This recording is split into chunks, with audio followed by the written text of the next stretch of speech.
She texted me at 6:17 a.m. A single line. Don't like my choices? Then get a divorce.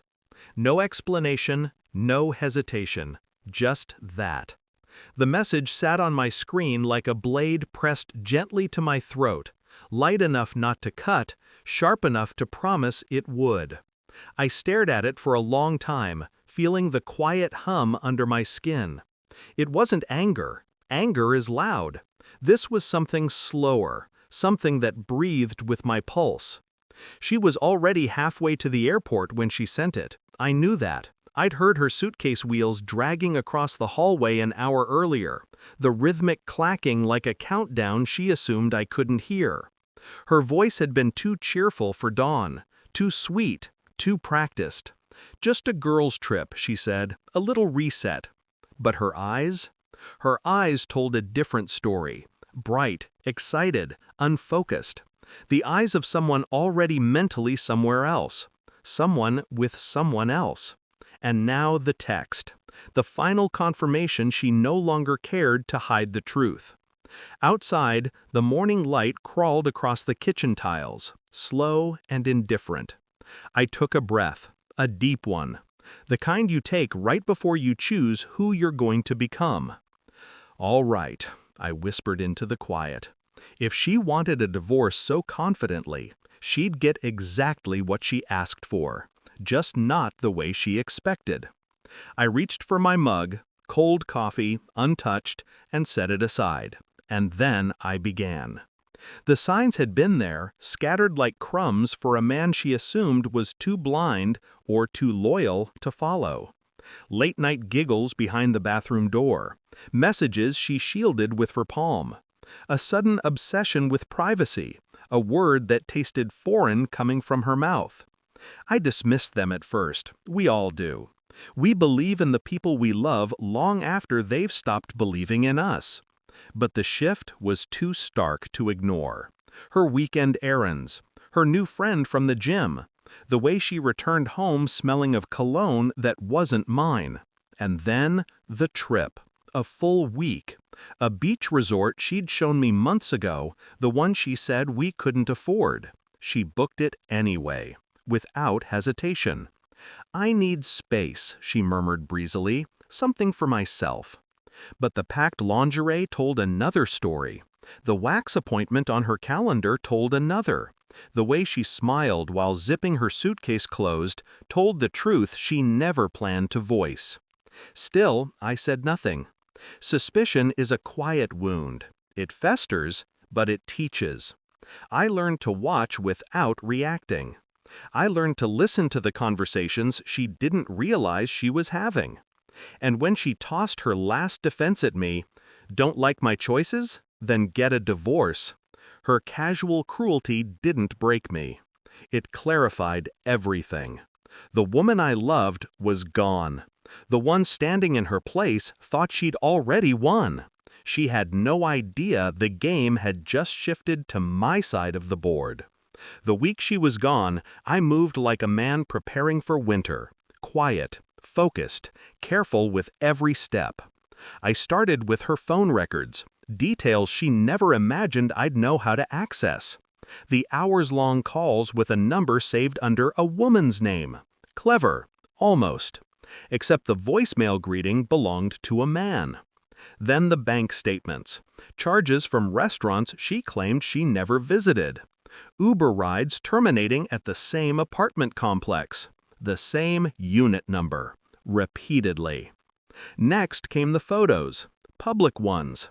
She forgot her lover had a habit of posting scenic shots, landscapes, hotel views. A reflection caught once, faint and unmistakable, her silhouette in the glass balcony door. Piece by piece, the puzzle assembled itself into a picture I had already anticipated, but needed to see with cold certainty. I behaved normally while collecting everything. I cooked dinner. I went to work. I sent her short, polite replies when she messaged shallow updates, sunsets, cocktails, beaches. She didn't notice my distance. Why would she? She was too wrapped in the fantasy she'd built, assuming I'd crumble quietly in her absence. But I didn't crumble. I organized. I spoke to a lawyer. I drafted the paperwork. I boxed her belongings with the precision of a surgeon removing a tumor. And when the house was finally silent, stripped of her presence, I felt something unexpected. Relief. The kind that fills you when you finally named the beast lurking in the dark. She returned on a Sunday evening, glowing like the sun had chosen her as its personal disciple. Tanned, smiling, radiating the arrogance of someone convinced they were untouchable. "Miss me?" she teased, kicking off her sandals, suitcase wheels scraping the floor. I didn't answer. I didn't need to. I simply slid her phone records across the counter. Then the printed photos, the hotel receipts, the timeline. No yelling, no questions, just evidence. She froze. The smile froze first, then the color, then her confidence. "It's not what it looks like," she whispered, voice trembling. I studied her face. This woman who once held my heart with both hands, now scrambling for lies she hadn't planned well enough to deliver. "It's exactly what it looks like," I said, calm as still water. She sank onto a stool, hands shaking. She searched for excuses, for loopholes, for the version of me who forgave her too many times. But that man was gone. I nodded toward the kitchen table. Her eyes followed. She saw the envelope, then the suitcase beside the door, packed with everything she'd tried to leave tangled into my life. What is this?" she breathed. "Your exit," I replied, "the one you asked for." She opened the envelope with trembling fingers. Divorce papers. Her name already signed out of my life. You're serious?" she stammered, the tan on her skin suddenly looking like a mask cracking at the edges. I stepped aside, giving her a clear path to the door. "This is my house," I said quietly, "not yours anymore."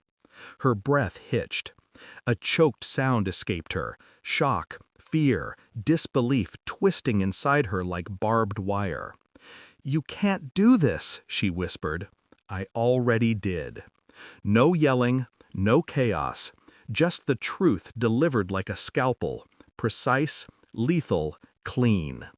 She reached for me. I stepped back. And the moment she realized I wasn't hers to manipulate anymore, that was the real break. She left in silence. No more bravado, no more entitlement. Just a small, shaken shadow dragging a suitcase she once wheeled out with pride. When the door closed behind her, the house didn't feel empty. It felt restored. I stood in the quiet she used to fill with lies and smiled. Just once, small and tired. Not because I won, but because I finally stopped losing. She thought leaving me for a week with her lover made her powerful, but walking away from her made me free. And freedom, I learned, is quieter than revenge. It just lasts longer. I turned off the lights, locked the door, and felt nothing. Absolutely nothing at all.